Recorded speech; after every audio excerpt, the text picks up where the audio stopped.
Siyanibingelela bazalwane egameni lenkosi yethu Jesu Kristu sibingelela nje ibandla lilonke le devoted to God Ministries sibingelela ubuholi balo kuyiSunday ekseni siyalivusela nje ibandla sibingelela bonke ubuholi abomama bebandla sibingelele our senior pastor and lady senior pastor bese sibingelela wonke nje umzalwane olalelele intshumayelo yanamhlanje esifisa nje ukudlula kuko nesifisa ukukhumbuza abantu ukuthanda uNkulunkulu ukuthi ngoba uNkulunkulu naye wasithanda waze wanikela ngendodana yakhe ezelwe iyodwa ingakho nezwe lakhe alithanda so nathi sifuna ukubuyisela abantu kuNkulunkulu isihloko sethu nje sifisa nje ukukhuluma ngaso namhlanje ukumethemba nokumesaba uNkulunkulu ngoba sinenkinga yabantu abasaba izinto ezithize kodwa uNkulunkulu bengamsabi uthola ukuthi abantu bazoze basabe wena ungumfundisi uthola ukuthi abayange emasontweni kodwa bayathuka kuwe kodwa uNkulunkulu abamsabi uqobo lwakhe uma ngabe sibuka incwadi sizoba kuyo namhlanje sifuna ukubheka incwadi kaDeuteronomy 7 uverse 9 incwadi nje eyabhalwa uMose mawufunda kahle iBhayibheli lakho likutshela ukuthi incwadi ekaDeuteronomy eyabhalwa nguMose incwadi yesihlanu incwadi ezikabhalwa uMose uma ungalifunda kahle iBhayibheli lakho ubuke nje ukuzalwa kokwaMose ukuthi uMose wazalwa walethwa emhlabeni because wayezobserva ipurpose yokuthi akhipha abantwana bakaIsrayeli eGibhithe abase ezweni laseKenana izwe uNkulunkulu wayebathembise lona nezwe ayebathembisa ukuthi ke uzobasa kulo yingakho kuvela ukuthi ke mawufunda nje iBhayibheli uma ngabubuka ukuthi uMose uma ngabe ezalwa kuba nama challenges abhekana nawo okokuqala inkosi eyayibusa ngaleso sikhathi leso kufika ukuthi ke akuveza ukuthi kufanele kubulawe abantwana besilisa kodwa uNkulunkulu wenza icebo because wayenenhloso noma kwakune purpose kwakumele izoseveka ngoMose ukuthi ke kwenzeke ukuthi yena yedwa athathwe ayofihlwa emanzini afakwe endaweni ekhuselekile kuthe noma ngabe kuyafika inkathi zokuthi abantu noma abantwana besilisa bayabulawa kodwa yena wasinda because kwakune purpose yokuthini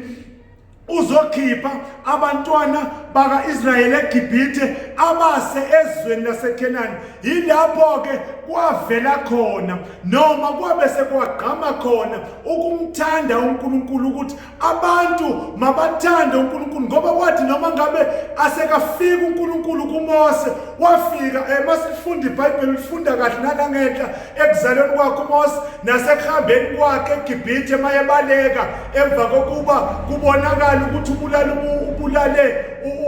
omunye wasuyabaleka wayolusa izimvu zikamke wakhe uJethro uma ngabe salusile lapho uNkulunkulu uyayiveza kuye uyiveza eyilangabi lomlilo esihlahleni uyamthuma ukuthi akahamba yokhipha abantwana bakhe eGibhithe uma ngabe yena uMoses uphendula ngelokuthi uzoya kanjani ngoba eGibhithe wahamba wabaleka onini uthi uNkulunkulu no ngizoba necebo elokuthi kuzobe nezinto ezokuthi ke kubonakale amandla ukungethemba kwami kukuwe waze wathi ke yini lo iphethe uMose ngaleso sikhathi wayephethe induku ayeyiphethe so uzama ukumkhombisa ngakuthi le nduku ayiphethe inamandla yingakho iBhayibheli mawulifunda unyuka nalo likutshela ukuthi wathi mayefika lena ethi yokhipha abantwana bakaIsrayeli waze inhliziyo kaFaro yathi mayilikhuni kwaba kungukuthi uveze inhlupheko ezithile is because mayeveza le inhlupheko ufuna ukuthi kucacele kuNkulunkulu ukuthi ke yena wethembekile futhi yena wenza izinto zenzeke asifunde izwi lenkosi singabambeleni ngesinye isikhathi uma sithola nje isikhathi esanele sobe sixoxe nje ukuzalwa kwaMose ukuthi kwaba nama challenges angakanani ngoba manje sifuna ukuveza ukumethemba nokumesaba uNkulunkulu ukuthi uMoses wayemethemba uNkulunkulu. Umthuma nje uthi akahambe, mayeqala veza ukungabaza kwakhe uthi uNkulunkulu no ungesabi ngethembe. uMoses wayeyinceku eyayimsaba futhi uNkulunkulu. Uma sibamba uDeuteronomy 7 sibamba uverse 9 uthi yazi ke ukuthi uJehova uNkulunkulu wakho unguNkulunkulu owethembekileyo, ogcina isivumelwano nomusa nabamthandayo, abagcina imiyalo yakhe kuze kube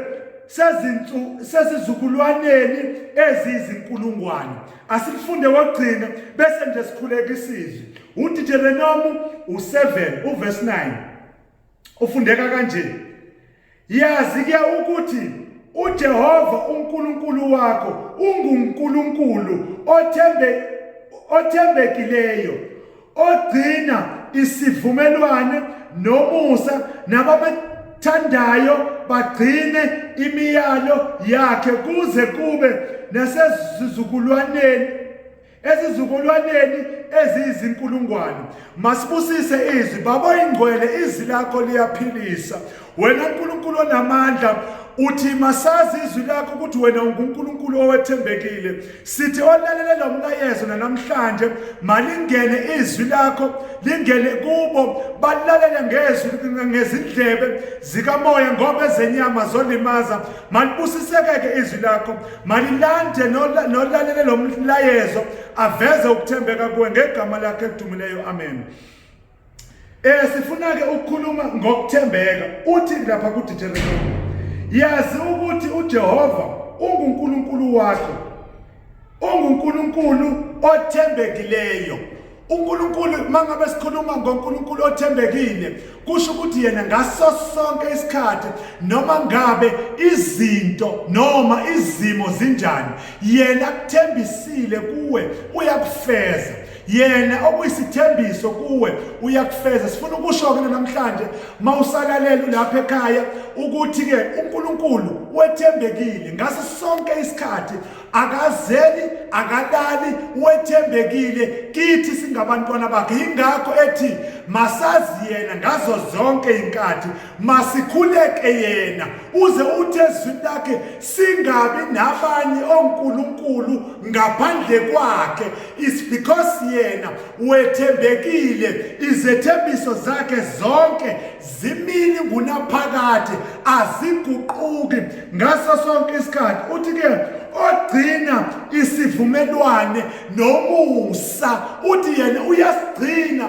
isivumelwane, unomusa kithi, wethembekile. Yingakho kufanele ukuthi ke uma ngabe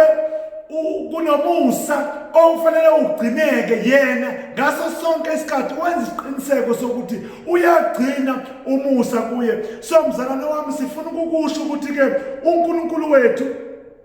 wethembekile, uyathandeka ngaso sonke isikhathi. Namhlanje sifuna ukukumema ukuthi woza nawe la sikhona, ukuthi lo uNkulunkulu esimkhonzayo ngaso sonke isikhathi wethembekile. Ungakho mawufunda izwi lakhe uthi izethembiso zakhe zinguyebo. Mawufunda izwi lakhe izithembiso zakhe zinguyebo noma zingu-amen. Kusho ukuthi lezi zinto le nangaso sonke isikhathi, ebusuku, emini nanini uyakwenza yena akuthembisile. So ke angeke yena sishiye endleleni. Uma ngabe sesahamba endleleni kunezimo esibhekene nazo, ngoba ngibekise ngoMoses ukuthi uMoses uma ngabe ezohamba ayokhipha abantwana bakwa-Israyeli eGibhithe, ngokuba nje uNkulunkulu wayethembekile kuye. uNkulunkulu wayazi ukuthi ngoba emthuma ngaso sonke isikhathi uzomlondoloza, ngoba emthuma athi ayokhipha abantwana bakhe ngaso sonke isikhathi uzomgcina ahlale kuye ethembekile ngaso sonke isikhathi, akeze umshiye endleleni. Yingakho kwathi noma ngabe inhliziyo kaFaro, uthi ke mawufunda iBhayibheli lapha ngenhla uthi inhliziyo kaFaro uzoyenza ibe lukhuni ukuze uMose azobona ukuthi uNkulunkulu lo esimkhonzayo wethembeke kangakanani. Uma yenza le nhliziyo iba lukhuni, yilapho aveza khona zonke inhlupheko ezivelayo eGibhithe, kuyaba mnyama, kufika isichotho, kuba njani. yingakho ke uzama ukuveza ukuthembeka kwakhe uthi ke noma ayahamba uMoses nabantwana bakwa-Israyeli sekunzima endleleni ziyavela izinto abantwana bakwa-Israyeli bayamjikela bafikelwa isimo sokomela amanzi ushaya idwala uNkulunkulu wehla kuMoses uthi yakulela dwala ulishaye kuzophuma amanzi bakwazi ukuphuza yingani ngoba wayebathembisile ukuthi endleleni uma sisuka ezweni laseGibhithe siyezweni laseKhenani endleleni mangihamba ngizohamba nani yingakho sikumema mzalwane ukuthi namhlanje woza kuloNkulunkulu owethembekile ongaguquki endleleni sifuna ukubusisa manje sisakumema usemakhaya usalalele lo mlayezo ukuthi ke sikumemela kuNkulunkulu ukuthi yena wethembekile ngazo zonke izikhathi yingakho waze wasizwela waletha indodana yakhe ngoba wayesebona ukuthi uma ufunda iTestament ngale kuTestament elisha wabona ukuthi uNkulunkulu nomuntu uyalahlekelana wase udecide ukuthi alethe indodana yakhe nguJesu Kristu ayizokwenza inkonzo yokubuyisana ngoba uyabona ukuthi sekukhona ukulahlekelana kuba khona ngifuna ukuthi ke sesivala sesibusisa lelizwe lifundo namhlanje kuyiSunday nemnandi kangaka kubanda nakangaka ukuthi abantu mabazinakekele kulamakhaza abazalwane mabazinakekele kuCovid-19 kodwa nje sibuyisele kuye baba uNkulunkulu sesho ukuthi wena Nkosi wethembekile ngiyakhumbula nje ngisahlabela kahle ngangithanda umhlabelo uthi wethembekile Jesu ngamalanga wonke wethembekile ngoba yena akaguquki nanini sizovala amehlo bese siyabusisa babo ingcwele yise wenkosi yethu Jesu Kristu namhlanje sithi wethembekile namhlanje sithi umuhle ngeinkathi zonke namanje sithi hambela amakhaya ngamakhaya uveze kubantu ukuthembeka kwakho nabakulahlayo ngoba bebuka inkambo yobuholi kodwa bengathembi wena bethembe abaholi abasemhlabeni sithi namhlanje yehlela kubo yehlela isimoya ingcwele uveze ukuthembeka kwakho ukwazi ukuthi wena moya ingcwele bakuthonze ngokungabazi ngaso sonke isikhathi moya ingcwele sethembe wena siyakhuleka namhlanje kuyiSunday sibonke abantu mababusiseke abasemajele sebakhulekela bangayitholi imisebenzi sebakhulekela moya ingcwele ukuba mesiyona amandla avula imisebenzi bakwazi ukondla imindeni yabo nabantu bethu abafunda esijeni siyakhulekela abafowethu abasebenza ekudeni nasemakhaya siyakhuleka sithi moya ingcwele yehla njalo emazulwini babusise bavikele kulesi sifo esibhilithile izwe lonke siyabonga Jehova umuhle wethembekile ngazo zonke izikhathi inkosi yomsamayi ibusise. Amen.